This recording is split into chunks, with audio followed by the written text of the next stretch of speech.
Las bienaventuranzas. Es lo que estamos tratando. A ver, ¿quién sabe de memoria las 3 primeras bienaventuranzas?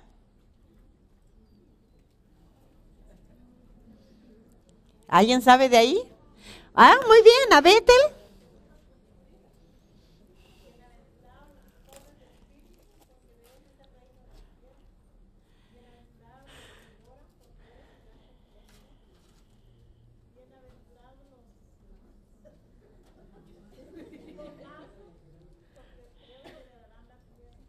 Ok, ya están los 3, muy bien. Muy bien, si van estudiando una por vez, cuando terminemos las bienaventuranzas van a saber las 9. Yo sé que hay algunas mesas que están haciendo el desafío, ¿verdad? Y es muy importante es poner la palabra de Dios en la mente. Ahora, que no sea que el que ya lo dijo, ¿dónde podemos encontrar las bienaventuranzas? No me digan la Biblia porque sí, es en la Biblia. ¿En qué lugar de la Biblia? A ver, levante la mano porque acá me va en coro. A ver, sí. Mateo 5. ¿Me puede decir la que vamos a estudiar hoy cuál es? Mateo 5, ¿cuánto? No, la anterior. No se me salte. Ok. Muy bien, ¿y qué versículo es? ¿5? 5:5, muy bien. Mateo 5:5 y es lo que vamos a estudiar hoy. Entonces, bienaventurados los mansos, porque ellos recibirán la tierra por heredad. Está en Mateo 5:5. Vamos a hacer un pequeño repaso, porque si no, es como que cuando llegamos a la última bienaventuranza nos olvidamos de todas las demás, ¿verdad? Hacemos un pequeño repaso de qué se trata esto, de qué se trata las bienaventuranzas. Entonces, Mateo 5, del 3 al 11, encontramos lo que llamamos las bienaventuranzas, porque están bienaventurados, bienaventurados, bienaventurados. Bienaventuranza quiere decir Macario en griego, recuerda, chicas, ¿sabemos griego? ¿Cuál es la palabra en griego? Macario. Y claro, a nosotros no nos hace mucho porque bueno, Macario, lo que sea. Pero lo importante es saber cómo usaban esa palabra en Grecia. Si está en griego, Macario, cómo usaban esa palabra justamente en Grecia. Bueno, quería decir supremamente bendecido, feliz. Eso es lo que quiere decir. Ahora, en la literatura griega, era ser muy rico, ellos lo eran un Macario, porque ellos pensaban que el rico no tenía problema. Pensaban. ¿Estaban en lo cierto? Bah. Conocemos muchos ricos que tienen más problemas que nosotros que no tenemos nada, ¿ok? Entonces, ser muy rico, ser exitoso en los negocios, cuando había una persona que prosperaba en los negocios, le decía que era un Macario. Estar libre de preocupaciones, porque eso era, si era exitoso, si era una persona rica, no tenía problema, es lo que pensaban. De las preocupaciones materiales, ok. Pero para enseñarles, el Señor enseñó quiénes son los macarios en su reino. ¿Quiénes son los bendecidos? ¿Quiénes son los realmente felices en el reino de los cielos? Y enseñó las bienaventuranzas que están completamente diferentes a lo que decían estos en Grecia. Eran completamente diferentes a lo que estaba diciendo. El Señor enseñó quiénes son los macarios en su reino. Los felices, los que realmente podían disfrutar, que de eso se trata, disfrutar. Y quienes disfrutan del reino, pues son los macarios. Entonces, ahora, el Señor establece su reino. ¿Recuerdan ustedes la primera clase? Que veníamos mirando cómo el Señor entró y Mateo dijimos que presenta al Señor Jesús como ¿qué? Como rey. Como rey. Y entró el Señor predicando el Evangelio y la declaración del Señor la encontramos en Mateo 4:17. dice, desde entonces comenzó Jesús a predicar y a decir, arrepentíos porque el reino de los cielos se ha acercado. El reino de los cielos viviendo con los hombres. Es lo que estaba diciendo el Señor. Vengo a establecer un reino que no tiene nada que ver con el reino de aquí, la tierra. Se van a dar cuenta que para vivir en mi reino no tienen que ser ni exitosos en los negocios, ni ser rico, porque pobre de nosotros no estaríamos en el reino. No se diga ustedes que quizás tengamos una rica aquí, pero digo de mi parte. ¿Ok? Entonces, arrepentíos porque el reino de los cielos se ha acercado. Eso es lo que el Señor vino a decir. Dios acercándose al hombre. Dios acercándose al hombre. Él vino a establecer su reino y justamente es esto. Dios se viene a acercar, Dios acercándose al hombre. Ahora, también dijimos, recuerden que esto es un repaso, ¿ok? También dijimos que el Sermón del Monte, algunos lo llaman el manifiesto del rey. O sea, como estaba haciendo su reino, él vino a hacer como una proclamación del reino. Y también dijimos que me gusta pensar que es como la constitución del reino. Porque si nosotros vamos al capítulo 5, 6 y 7, nos da las bases de cómo vivir en ese reino. Todos los 3 capítulos, que es todo el Sermón del Monte, ahora vamos a ver, lo llaman Sermón del Monte porque estaba en un monte, ahora les traje una foto de ahí. Capítulos 5, 6 y 7 habla de lo que es justamente eso, que sería la constitución. ¿Qué es la constitución de un país? Las leyes donde se basa ese reino, ¿verdad? Por ejemplo, Estados Unidos tiene su constitución, donde se basa. Y cuando hay algo medio, vamos a mirar la constitución a ver si esto lo respalda o no. Claro, muchas veces, sobre todo en nuestros países, ¿verdad? Por lo menos en la Argentina, no sé en los países de ustedes. Pero por ahí la constitución, bien, gracias. Dice, pero allá. Le hacemos la vueltita y caímos para el otro lado. Y entonces violaron la constitución, ¿y? Ok, pero la Constitución está ¿para qué? ¿Para ser? ¿Lo escucho? Cumplida, para ser obedecida, para ser respetada. Eso está en la Constitución. Ahora, rige la forma de gobierno. Una Constitución rige la forma de gobierno, que es las bases de su reino, ¿verdad? Y eso es lo que el Señor vino a poner. ¿Cuáles son las bases de su reino? Ahora sí, toda Constitución, dijimos también que tiene un preámbulo. ¿Verdad? ¿Qué es el preámbulo? Es el pedacito que está antes de toda la Constitución, que cuando uno abre, que es un libraco enorme la Constitución, uno abre la primera página, ahí está el preámbulo, que quiere decir qué es lo que se basa toda la Constitución. Es como un resumen. Entonces, si lo miramos de ese lado, creo que las bienaventuranzas es un resumen de toda la ley de Dios que vino a imponer el Señor, de cómo quiere que nosotros vivamos en ese reino. Por eso lo estamos estudiando y es muy importante. Sería la introducción a la Constitución, ¿no? Entonces, si dijimos 5, 6 y 7 es la Constitución del reino, del pedacito del 3 al 11... ese pedacito es el preámbulo. ¿De qué se trata? ¿Cómo podemos vivir en este reino? Claro, tenemos que estudiar. Después sería muy interesante que ustedes hagan su estudio personal y empiecen del 5 al 12 hasta el 7 al final y lean todo lo que dice y van a ver qué hermoso que es, cómo el Señor nos pone las bases de cómo vivir en ese reino. Ahora, les dije que les iba a mostrar. Ok, ahí, por supuesto, esto busqué. Eso que está ahí es una iglesia que está puesta como en una colina y se supone que desde ahí el Señor habló en el Sermón del Monte. Eso es una colina, acá no se ve muy bien, pero es una colina y ahí está la iglesia. Todo eso es como los que visitaron, yo no tuve el privilegio de visitar Israel, pero los que visitan ese lugar dicen que es como un anfiteatro natural, donde se puede hablar y la voz puede expandirse, porque están las montañas atrás, más grandes, y eso es como una colina, y el Señor subió allí con sus discípulos, recuerdan que lo leímos, subió con sus discípulos vinieron ahí. Había mucha gente, pero dijimos también que ¿a quién fue dado el sermón? Vio a la multitud, pero les enseñó a sus discípulos. La multitud escuchó, pero la multitud no puede entender. Es como si nosotros vamos a decirle, yo quiero que una persona que no es cristiana y le decimos, yo quiero que vivas de acuerdo a la constitución del reino de Dios. Y le empezamos a poner lo que nosotros sabemos. Te va a decir, ¿sabes qué?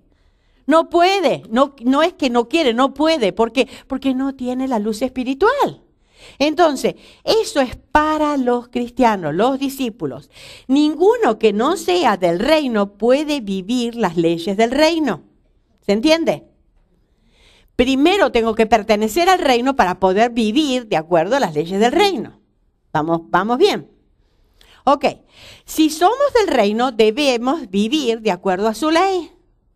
Imagínense, vinimos a vivir a este país y entonces yo, por ejemplo, en Argentina los STAP y todo eso, bueno, en México también, porque estuve en México y ya sé cómo es.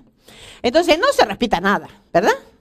Y entonces el policía me para aquí, señor, yo soy ciudadana argentina. ¿Pero usted dónde vive? ¿Aquí? Ok, respete las leyes de aquí, si no se va a la Argentina, mija. Es lo que me va a decir, ¿verdad? Entonces, lo mismo pasa si estoy en el reino de Dios, tengo que obedecer la ley del reino de Dios. Y de esto es que estamos estudiando las bienaventuranzas.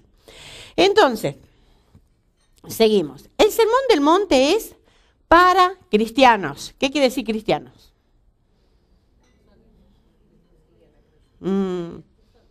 ¿Para qué? Para las personas que han puesto su confianza en el Señor Jesús como su Salvador. Esos son los cristianos. Cristiano es lo que han confiado en Cristo. Por si yo confío en Cristo, ahora tengo que vivir como Cristo vivió. Para algunos cristianos, para los pastores, para todos los cristianos. Es para cristianos y es para todos los cristianos. Para todo aquel que dice, yo tengo a Cristo en mi vida, entonces vive como Cristo. Eso es lo que me dice. No lo digo yo, lo dice la palabra de Dios. No es opcional, no es que si yo quiero, si me gusta, si me conviene, no es opcional. Tengo que vivir de acuerdo a esta ley. No es para super cristianos. Aquí me acuerdo que muchas veces dice, que estos son muy cristianos, los otros son más o menos cristianos y los otros son malos cristianos. ¿Hay así esa categoría? Yo digo, si el Señor viene, ¿quién lleva?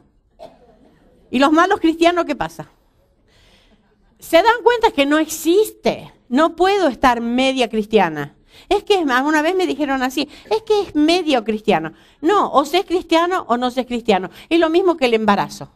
O estoy embarazada o no estoy embarazada, no estoy media embarazada. ¿No? Es así. El médico jamás dice, ¿está media embarazada? No, ¿está o no está? Y de ahí hablamos. Bueno, es lo mismo aquí. O soy cristiana o no soy cristiana. No está por la mitad. No puedo ser por la mitad. No puedo elegir una bienaventuranza u otra.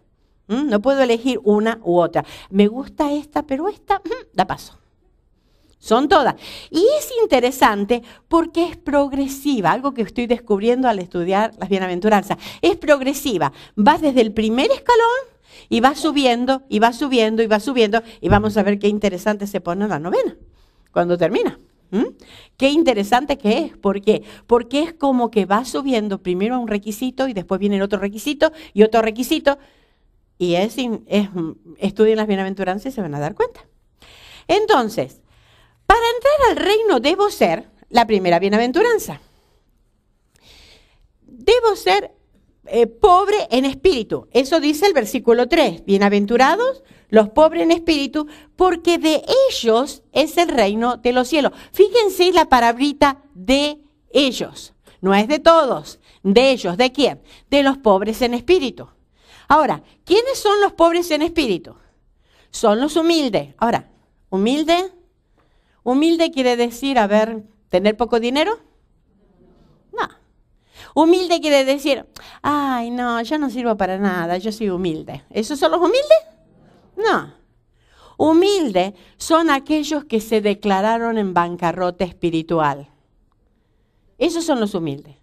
Los que no tienen, reconocer que no tengo recurso alguno. Eso es para entrar al reino de Dios. Para entrar al reino de Dios no puedo ir diciendo, Dios, mira, qué favor te hago, yo ahora voy a entrar a tu reino. No. Para entrar al reino de Dios tengo que reconocer que yo no tengo mérito alguno, no tengo recurso alguno, me declaro en bancarrota. Esa es la bancarrota comercial. Cuando ya el negocio ve que ya no da más, que hay más deudas que ganancias, que no se puede más, entonces se dice bancarrota. ¿Qué quiere decir? No es solvente, no puede hacer más nada. Cerramos la persiana, la puerta y se terminó el negocio. Así tenemos que ser espiritualmente, reconocernos que no tenemos capacidad alguna para poder llegar hasta Dios, para poder entrar en ese reino. Tengo que realmente reconocer que yo no puedo hacer nada, solo puedo entrar por su misericordia y por su gracia. Si no fuera por su gracia, ¿qué sería de mi vida? Si no fuera por su misericordia, merecería el infierno. Solamente cuando me declaro en bancarrota y sé que no tengo ningún otro mérito, ahí recién puedo entrar en el reino de los cielos. Ahora, también la segunda, cuando entro en el reino, así yo estoy ahí, todavía no había entrado, me declaro en bancarrota, sé que no tengo mérito alguno, sé que Señor, sálvame, porque no puedo. ¿Se acuerdan cuando Pedro se estaba hundiendo? Lo único que dijo, Señor, sálvame, porque no podía agarrarse de nada. Señor, sálvame. Así es el grito de nuestra alma. Señor, sálvame, no puedo yo escapar del infierno, no puedo yo tener mérito alguno. Entro en el reino. Y una vez que entro en el reino, ¿qué hago? Lloro por mi pecado. Eso está en versículo 4. Bienaventurados los que lloran, porque ellos recibirán consolación.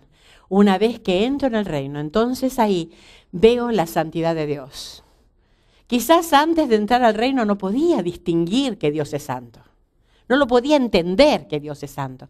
Pero una vez que el Señor me otorga su gracia y su misericordia, ahora puedo ver la santidad de Dios. Y si veo la santidad de Dios, ¿qué veo?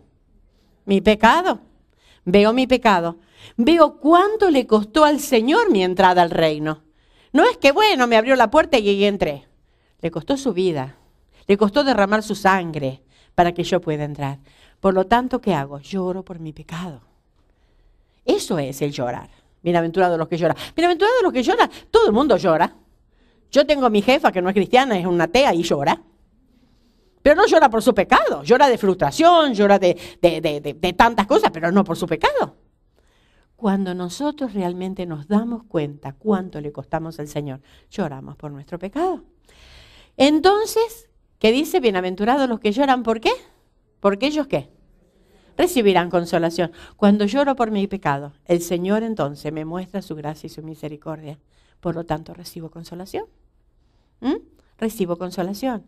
Ya estoy en el reino, ya ahora he llorado por mi pecado, me he dado cuenta de lo que el Señor ha hecho en mi vida, por lo tanto ahora, entonces, el Señor me muestra su gracia y su misericordia. Por lo tanto ahora, entonces recibo la consolación.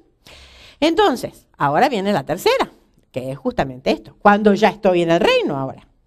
Ahora ya estoy en el reino, estoy adentro del reino. Ahora que estoy en el reino, las primeras dos es la entrada, ¿no? La primera es la entrada, la otra ya di el pasito y ahora cómo me siento, pero ahora no me la paso llorando, ya recibí consolación. Ay, no, que yo soy una miserable pecadora. Mire si Pablo hubiese hecho eso.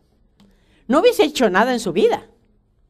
Sin embargo, una vez que recibimos la consolación, ahora el Señor me dice, tu conducta como ciudadana del reino. Tu conducta. ¿Cuál es tu conducta? Y ahora lo vamos a aprender. ¿Qué tengo que hacer? Cuando estoy en el reino, entonces, debo ser mansa. Me equivoqué de lugar, ¿no?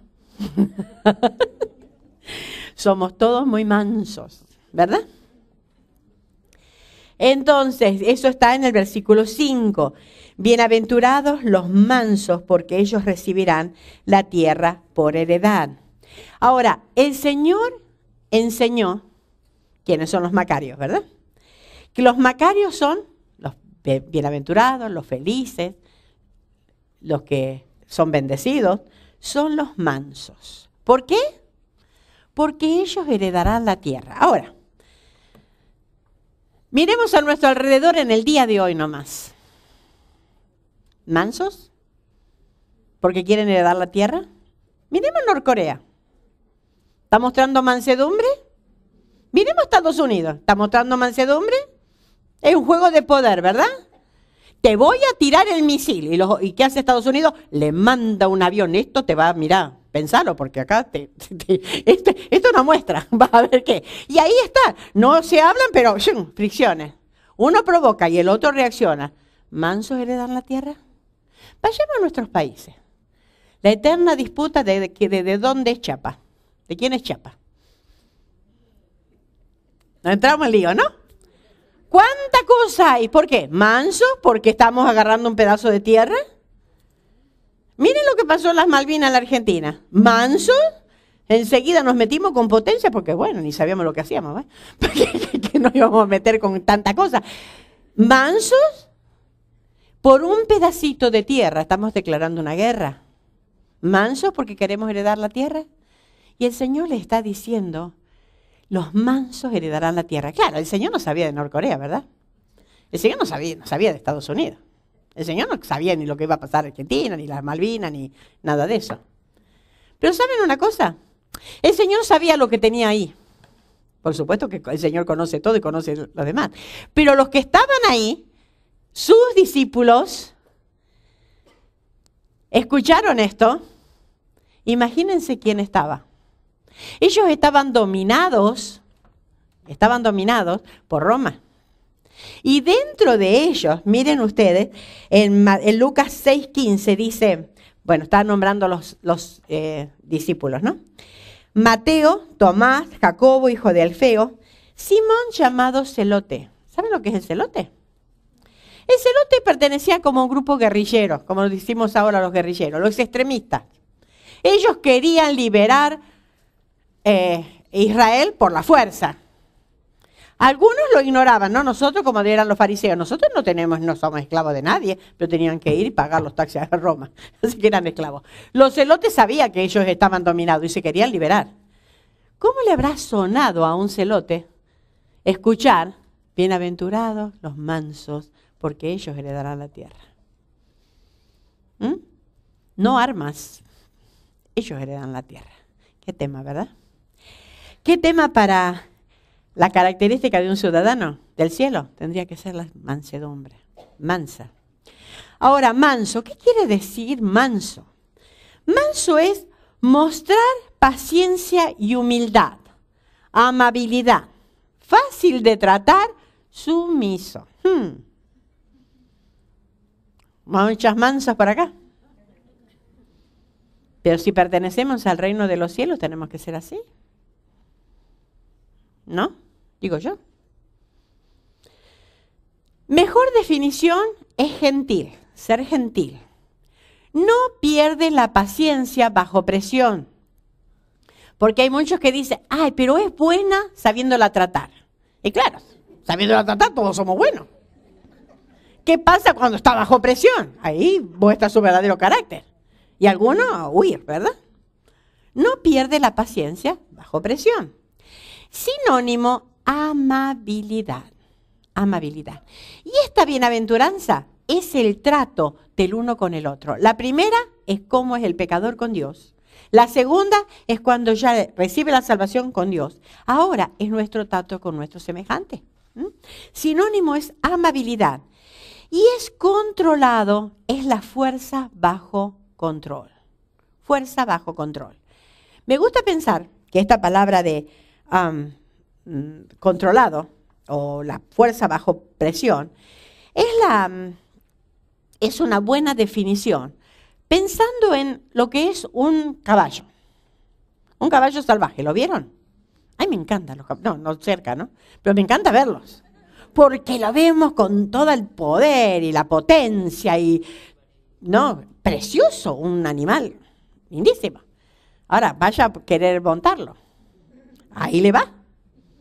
Entonces, ese caballo sin control, tiene una fuerza increíble, ¿sirve para el amo? ¿Sirve para llevarlo a algún lado si quiere montarlo? No.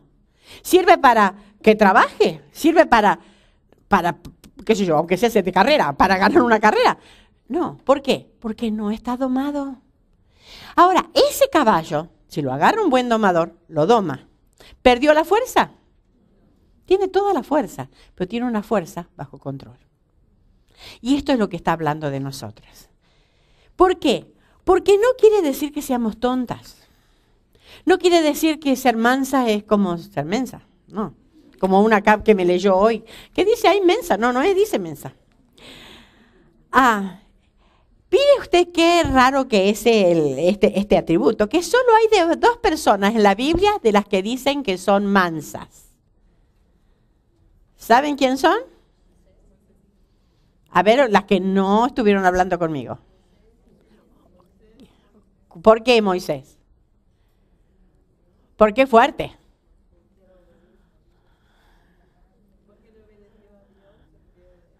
Más que eso, la Biblia dice que Moisés era manso como ninguno había en la tierra. Miren lo que dice en Números 12:3. Y aquel varón Moisés era muy manso, más que todos los hombres que había en la tierra. La misma Biblia lo dice. Y aquel, bueno, ahí lo había puesto, más que todos los hombres que había en la tierra. Ahora, el otro es Jesús, que en Mateo 11:29 dice, aprended de mí, que soy manso y humilde de corazón. No hay otra persona en la Biblia que diga que es mansa. Ahora, mostraron mansedumbre, pero no dice que eran mansas. Mostraron en algunos casos mansedumbre, pero no dice que eran mansas. Así que fíjense que diferente nuestro punto de vista, porque con seguridad podemos decir que no es falta de carácter y no es ser débiles. No es no tener convicciones. Tanto Moisés como el Señor Jesús demostró carácter, demostró fuerza, que no era débil, y demostró tener convicciones profundas, los dos. Entonces, no confundamos lo que es ser mansa. No confundir lo que es ser mansa. Ser mansa, y ya lo vamos a ahondar un poquito más, no es quedarse en un rincón y no meterse con nadie. Ser mansa no quiere decir que todo el mundo puede pasar por encima y hacer las cosas. No, el Señor mostró convicción, pero vamos a ver entonces de qué se trata ser mansa. Ahora, no es una virtud común y, importante, no nacemos mansos. No nacemos mansos. Agarren a un chico y quieren sacar un juguete que le gusta. ¿Verdad? Así que no nacemos mansos. No es una virtud natural, no se nace. Bueno, hay algunos que nacen con un carácter más apacible y otros más agresivo. Pero no se trata de carácter, se trata de la naturaleza. No es una virtud natural, pero es una característica de los ciudadanos del cielo. Qué interesante, ¿verdad? No es entonces una virtud común, no nacemos mansos, no es una virtud natural, pero sí es una característica de los ciudadanos del cielo. Entonces, ¿cómo puede ser entonces que sea una característica de los ciudadanos del cielo? ¿Por qué? No nos olvidemos de esto. Yo muchas veces se lo he repetido, pero a mí me encanta pensar que cambiamos de reino.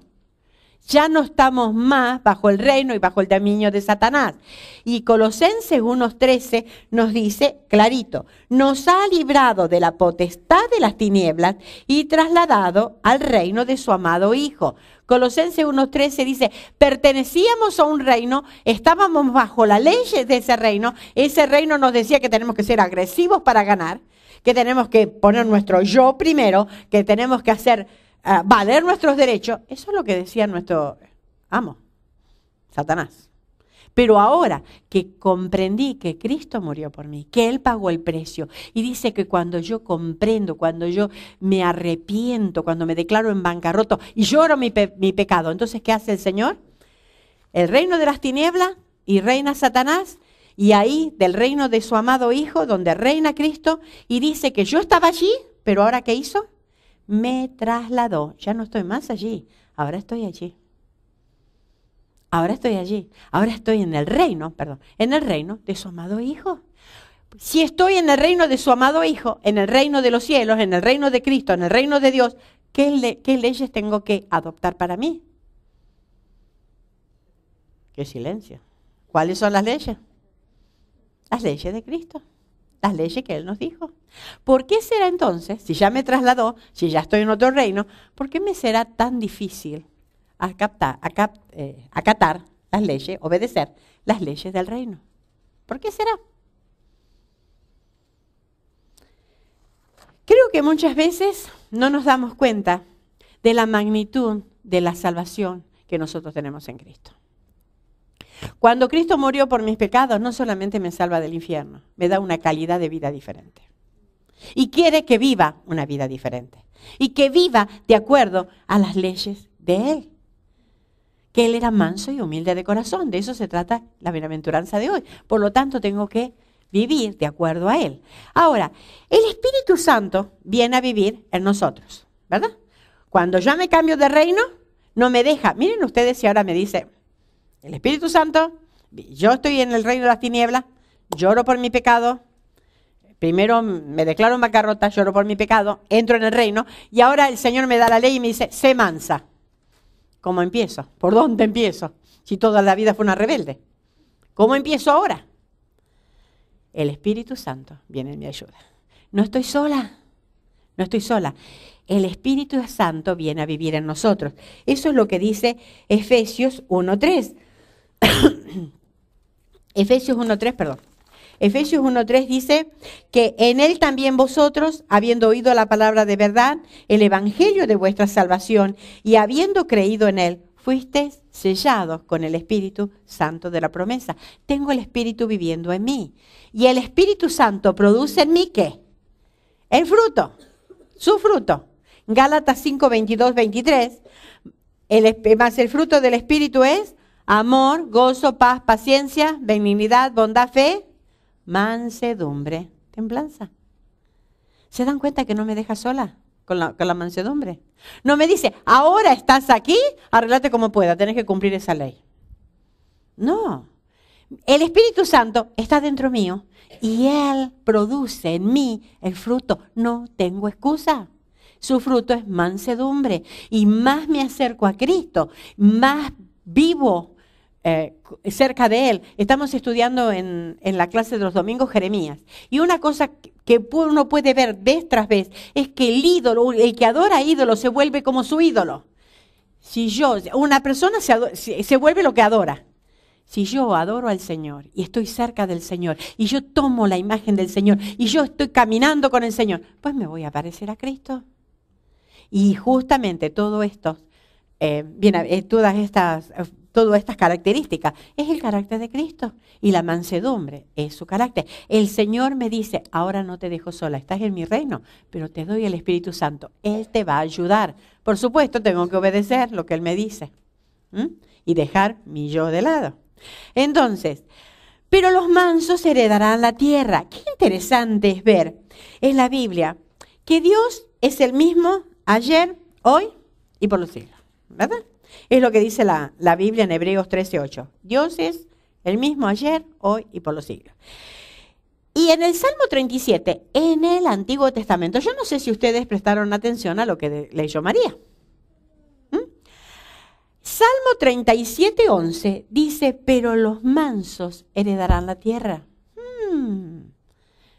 ¿Cómo era? Bienaventurados los mansos. ¿Por qué? Porque ellos heredarán la tierra. Ahora el Salmo 37 me dice que los mansos heredarán la tierra. ¿Se dan cuenta que Dios no cambia? Y Dios pone sus estatutos desde siempre, pero no lo podían cumplir. Pero ahora nosotros estamos en su reino, tenemos el Espíritu Santo y ahora nosotros somos los que tenemos que vivir de acuerdo a esas leyes. Bienaventurados los mansos, porque ellos heredan la tierra. Entonces, un manso no se impacienta. Vamos a ver el Salmo 37. Vamos a mirar del 1 al 11 las características de la mansedumbre.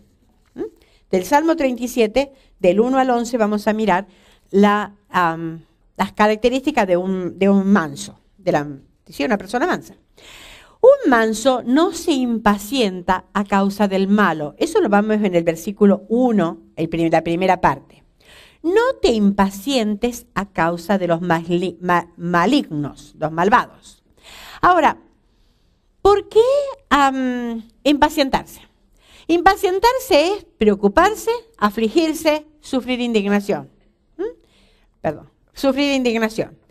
Es un sentimiento muy humano. ¿A quién no se impacienta cuando uno ve que aquel hace las trampas que hace, pone vive como se le da la gana, hace trampa por todos lados y todavía le pagan por no hacer nada. ¿A quién no les impacienta? ¿A quién no les molesta? Me acuerdo que en la Argentina había una tradición que los días 29 comían ñoquis. No sé si saben lo que es una comida italiana, que es como una pasta. Y eran el día del ñoqui, porque el día 29. Ahora, ¿saben cómo llamaban algunos empleados en las instituciones públicas, organizaciones gubernamentales? Los empleados ñoquis, porque no iban nunca, aparecían el día 29 a cobrar. Y le decían los ñoquis, y así aparecían los diarios. Y ya uno sabía que el empleado ñoqui era ese, el que iba a ir a cobrar el día 29.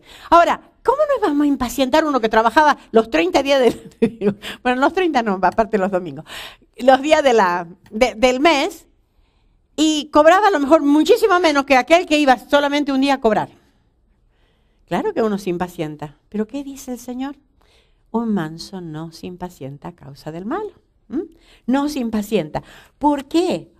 Porque un manso puede dominar sus pasiones. Nosotros podemos enojarnos, pero ¿qué ganamos con enojarnos? La mansedumbre no mira lo que hace el malo, mira a su Señor. Entonces, un manso aprende a dominar sus pasiones, y es lo que dice, lo que termina de decir el versículo 1. No tengas envidia de los que hacen iniquidad. Domina sus pasiones. Hay muchas veces que uno dice, puede ser que este haga todo mal y le va bien. ¿No les ha pasado? Y uno a veces se revela. El Señor dice, ¿sabes qué?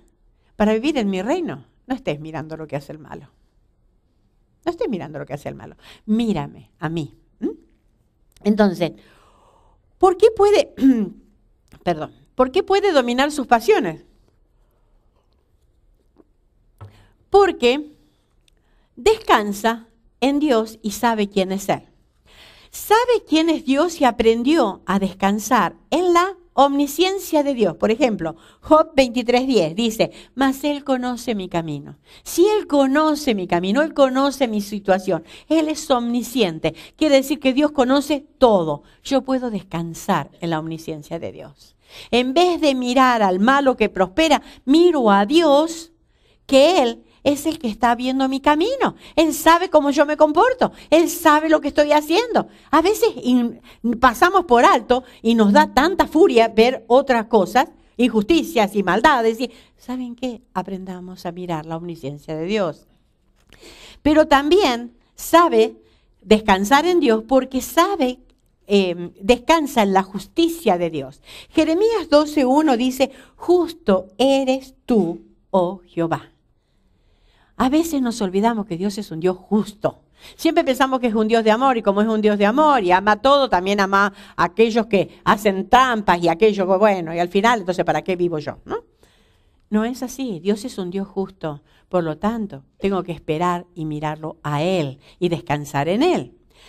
También aprendo a descansar porque miro la santidad de Dios. Habacuc 1:13 dice, muy limpio eres de ojos para ver el mal. Muy limpio eres de ojos para ver el mal.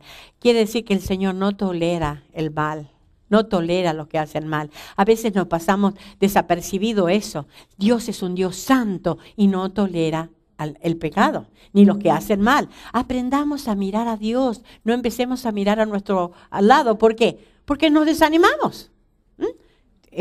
Entonces, empecemos a mirar cuál es el fin de ellos. Y Él sabe que los malos no son dignos de envidias, porque fíjense lo que dice el versículo 2. El versículo 2. Porque como hierbas serán pronto cortadas y como la hierba verde se secarán. Entonces, un manso saben que el malo no es digno de envidia, son dignos de lástima. Porque si no se arrepienten, ¿qué están? Están expuestos a la ira de Dios. Más que tener envidia, más que tenerle adversión y demás, tengamos lástima por ellos, oremos por ellos. Porque si no se arrepienten, miren lo que dice Romanos 2:5. Dice, pero por tu dureza y por tu corazón no arrepentido, atesoras para ti mismo ira el día de la... Atesoras para ti mismo ira para el día de la ira y de la revelación del justo juicio de Dios. Lo leo de nuevo. Pero por tu dureza y por tu corazón no arrepentido, atesoras para ti mismo ira para el día de la ira y de la revelación del juicio de Dios. Dios es un Dios justo y no va a tolerar el pecado y no va a pasar por alto las maldades. Si no se arrepiente, pues les queda el juicio. Y es horrenda cosa caer en manos del Dios vivo. Entonces, no tengamos envidia de ellos, ni estemos mirando la prosperidad. ¿Cuál es prosperidad? El problema es que nos venden a nosotros la propaganda, ¿verdad?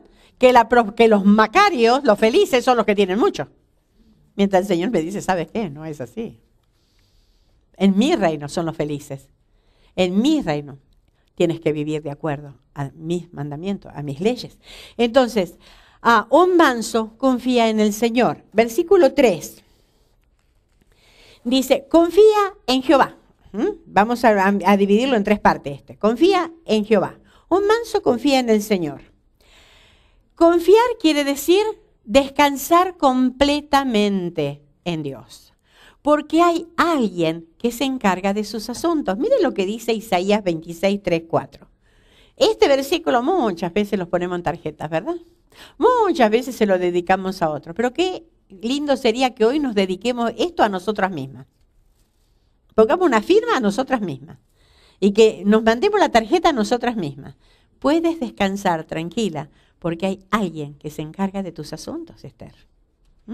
Usted ponga su nombre.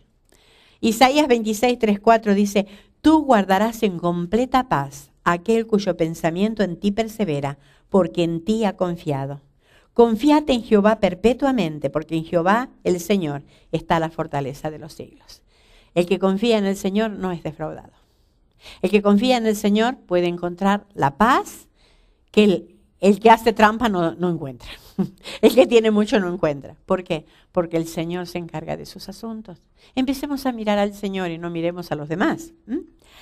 Un manso hace el bien. 3, el otro pedacito. Dice, y hace el bien, ¿no? Confía en Jehová y hace el bien. Un manso no vive pasivamente, no se aísla. Muchas veces dice, bueno, yo para ser mansa no me tengo que meter con la gente. Me voy a un costado, no me meto con nadie, no hablo con nadie, ni salgo ni nada. Eso no es ser manso, eso es ermitaño.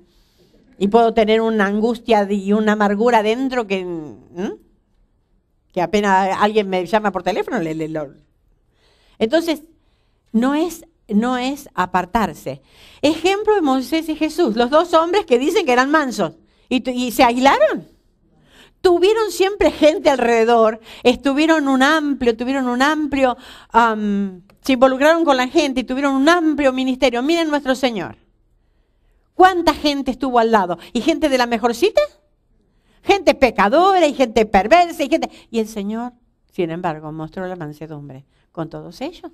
Entonces, no es aislarse, sino es involucrarse con la gente, pero saber que tengo que ser mansa para tratarlos. El Señor fue manso, no para tolerar el pecado, fue manso para tratar a la gente. ¿Se dan cuenta que es diferente? El Señor cuando tuvo que poner manso el Señor con un látigo y los echó a todos. ¿Eso es mansedumbre? Pues estaba defendiendo la santidad de la casa de Dios. Moisés cuando bajó del monte y destruyó el ídolo y se los hizo tomar el oro molido, eso es mansedumbre. Pero sin embargo, dice que era el hombre más manso de la tierra. ¿Por qué? Porque defendió la santidad de Dios. Aprendamos a ser mansa al trato con la gente, pero no tolerar el pecado. A veces, ay, yo soy tan mansa que no voy a decir nada, no me meto con nada, que haga lo que quiera. No es eso. Involucrarse con la gente, pero saber cuándo reaccionar y cómo reaccionar. Entonces, un manso vive en la tierra. Y eso es lo que dice la última partecita. Entonces, confía en Jehová y haz el bien. Y habitarás en la tierra y te apacentarás de la verdad. Me gusta esto. Un manso vive en la tierra, pero se alimenta de la verdad. El Señor pidió en la oración, ¿se acuerdan? San Juan 17, 15, 16. No ruego que los quites del mundo, sino que los guardes del mal. No son del mundo como tampoco yo soy del mundo.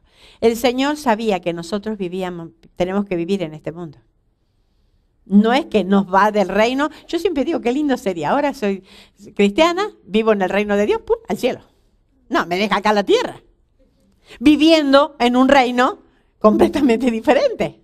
Pero aquí en la tierra. ¿Saben dónde está el secreto? ¿Cómo me alimento? ¿Cómo me alimento? Ahí está. ¿Cómo alimentamos? ¿Con qué alimentamos nuestras almas? Juan 17:17, el Señor da la respuesta. Santifícalos en tu verdad, tu palabra es verdad. ¿Vieron lo que dice esta? No ruego, y habitarás en la tierra y te apacentarás. Apacentar es dar de comer, es alimentarte. ¿Con qué te alimentas? ¿Con qué alimentas tu alma? ¿Con los noticieros, con las novelas, con las noticias? ¿Con qué alimentas tu alma? La palabra de Dios es la que alimenta nuestro corazón.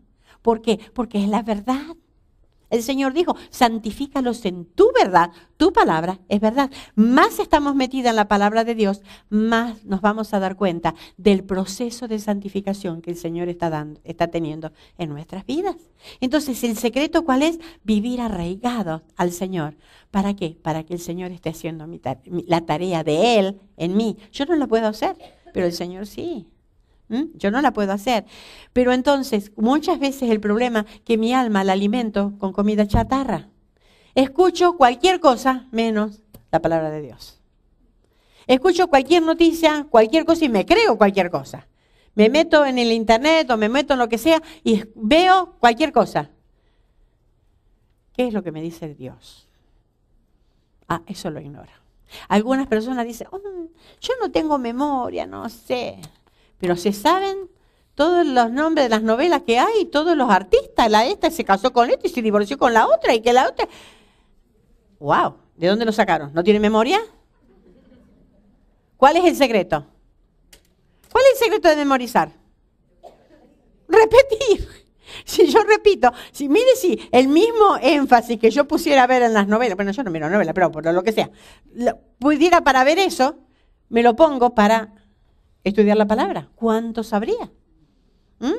Algunos no saben cuáles son los discípulos. No saben las bienaventuranzas o no saben las tribus de Israel. Ni los patriarcas, ¿no? Porque hay muchos. Una vez dijo uno, sí, ese matrimonio de la Biblia es Sodoma y Gomorra. Le decía que era un matrimonio. Que eran dos ciudades. Entonces, ¿se dan cuenta? No conocemos eso. Pero vamos, Brad Pitt, ¿con quién está casado? Se viene que se divorció el Tom Cruise y con, qué sé yo, toda esa historia. ¿Saben qué? Si yo tengo memoria para eso, también tengo que tener memoria para leer y saber lo que dice la palabra de Dios. Lo que dice la palabra de Dios. Con el mismo énfasis de que pongo para leer las otras noticias. Van a ver cómo todo se va quedando. Se va quedando. Entonces, la palabra es la verdad. Acordémonos, no alimentarnos con comida chatarra, con la palabra de Dios que es la verdad. Un manso, en versículo 4, dice, deleítate, un manso está completamente satisfecho con su Señor. Y el versículo 4 dice, deleítate a sí mismo en Jehová.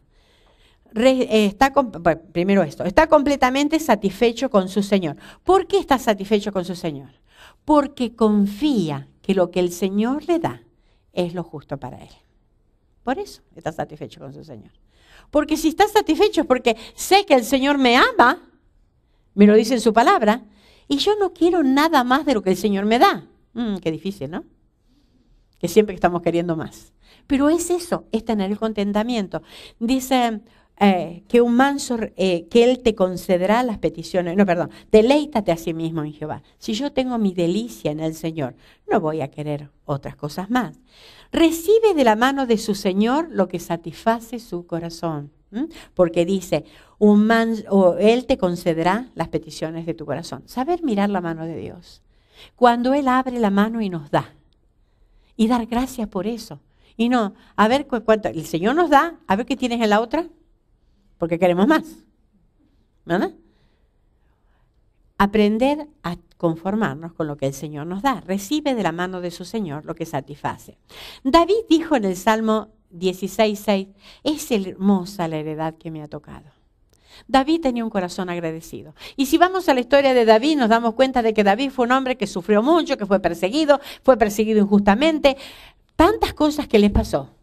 Sin embargo, él mirando su vida, él dijo, Dios, es hermosa la heredad que me ha tocado, es hermosa la vida que me tocó.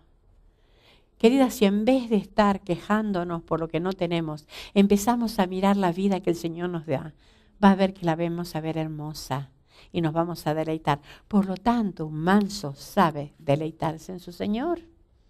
Y cuando nos deleitamos en su Señor, vamos a envidiar menos los que hacen mal, porque no lo vamos a querer. Un manso le da toda su vida al Señor, confía plenamente y espera en Él. Eso lo dice el versículo 5. Versículo 5. Dice, encomienda a Jehová tu camino y confía en Él y Él hará.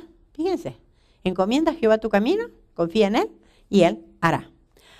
Primera Timoteo 1:12, me encanta lo que puso Pablo acá. Dice, porque yo sé a quién he creído y estoy seguro que es poderoso para guardar mi depósito para aquel día. Pablo sabía no solo en qué había creído, o en qué o cuándo ha creído, sino en quién ha creído. Porque dice, porque yo sé a quién he creído. Él conocía a Dios y porque sabía que conocía a Dios, él podía descansar completamente. Por eso le daba toda su vida a Él. Mire, si empezamos con estas cosas, yo sé que es mucho y es profundo, pero empecemos a meditar, darle completamente el control de mi vida al Señor, que Él tome el control, para empezar a dejar de ser yo, para ser Cristo en mí, que de eso se trata. Entonces, es poderoso y puedo confiar. Él sabía, Pablo sabía, que si él había puesto su vida en las manos del Señor, pues en su vida le había puesto su ministerio, su largura de vida, sus problemas que tenía, había puesto todo en las manos del Señor. Y decía, ¿sabe qué? Yo sé quién es Él y yo sé que todo eso está seguro. Él me lo va, yo se lo confié. Imagínense ustedes que tengan una joya muy valiosa y van de paseo, entonces quieren dejarla segura, las joyas. Se la quiere dar segura. Imagínense ustedes que esa joya que usted aprecia mucho, que vale mucho, que aparte de mucho valor, no la quiere llevar porque sabe que se la pueden robar, que se la pueden perder. Dejarla en la casa es un problema, ¿por qué? Piensa que pueden entrar ladrones y que se la van a robar o qué. Entonces, ¿qué hace con la joya?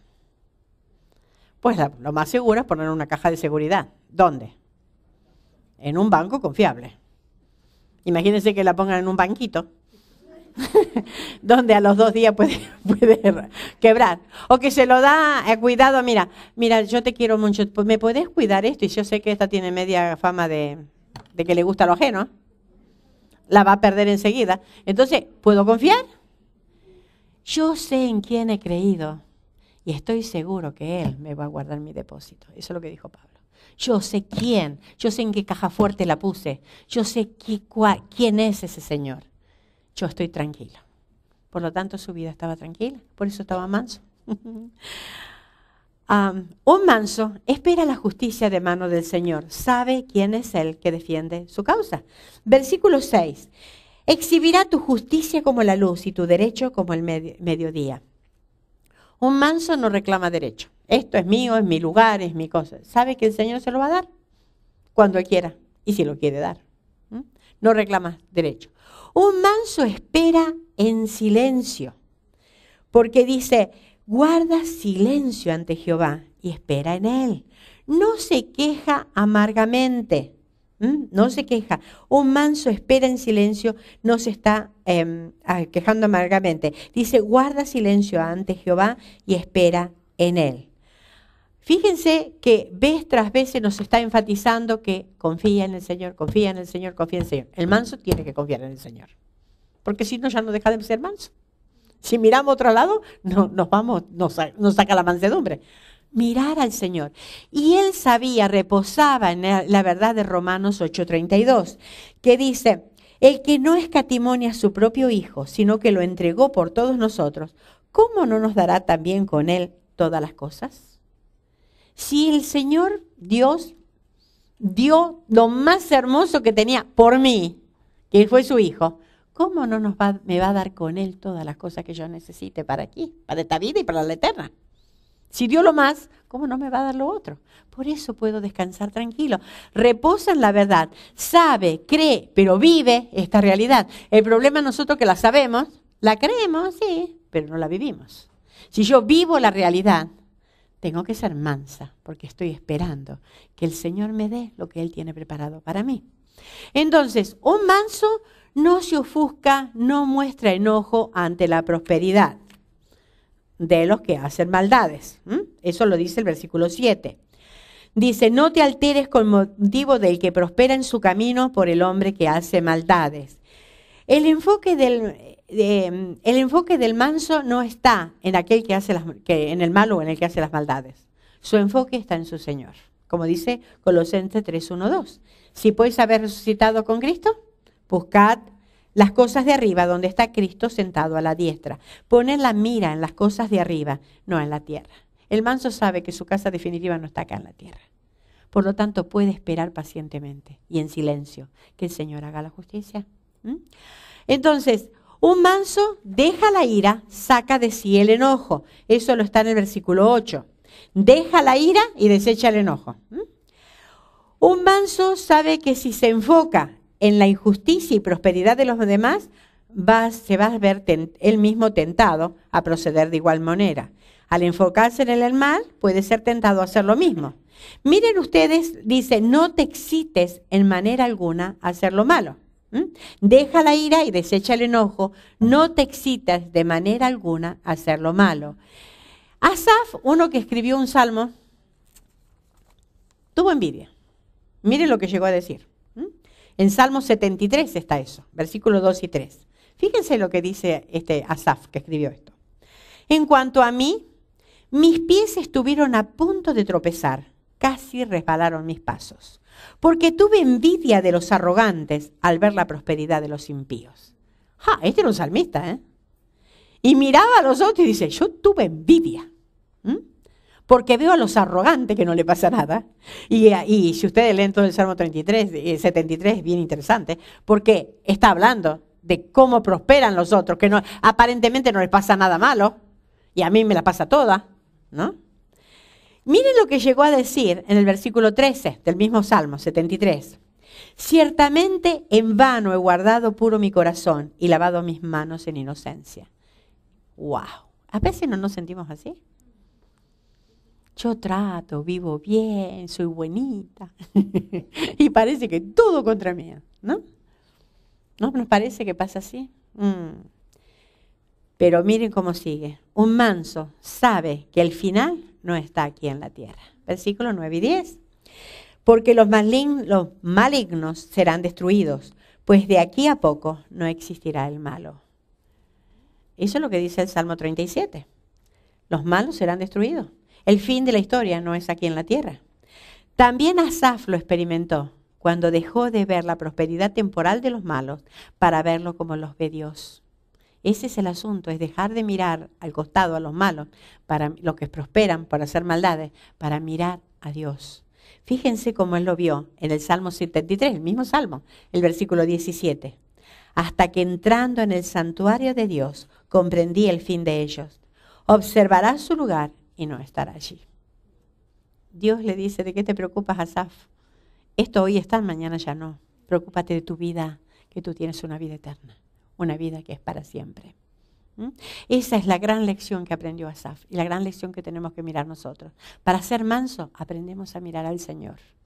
No miremos a nuestros costados porque vamos a perder la mansedumbre. Miremos al Señor y veamos que Él, de su mano, Él nos da las cosas. Y el derecho de sus manos. Y las cosas que ansiamos o demás de su mano. Esperemos en Él pacientemente. Los mansos heredarán la tierra. Eso lo dice el versículo 9 y el versículo 11. Pero los que esperan en Jehová, ellos heredarán la tierra. Y el versículo 11, pero los mansos heredarán la tierra y se recrearán con abundancia de paz. Aquí en la tierra disfrutarán más, porque evidentemente un manso va a ir mucho mejor que aquel agresivo que está siempre peleándose con todo el mundo, ¿no? ¿O no? Aquí en la tierra le va a ir mejor, aunque parezca que fuera tonto o menso, como les digan. Pero sabe que si vivimos en el reino de Dios, espero el derecho de la mano de Dios. Pero como el fin de la historia no es aquí en la tierra, en el milenio, en el periodo de 1000 años, donde el Señor va a reinar, reinarán con el Señor los mansos. ¿Y qué más? Cuando se terminan los 1000 años, va a haber cielo nuevo y tierra nueva, y estaremos siempre con el Señor. ¿No nos conviene ser mansos? ¿No nos conviene vivir de acuerdo a la ley de Dios? ¿Por qué? Porque heredaremos la tierra. No aquí quizás no aquí la tierra, porque heredaron la tierra. Ay, bueno, voy a heredar la casa en Bel Air, allí en Beverly Hills. Voy a heredar. No, no se trata de eso. Se trata de vivir la vida como Dios la ve. Recuérdense, las cosas materiales son temporales. Las cosas espirituales son las eternas. Vivir temporalmente, todo se acaba. Vivir espiritualmente es vivir para siempre y estar siempre con nuestro Señor. Que el Señor nos bendiga.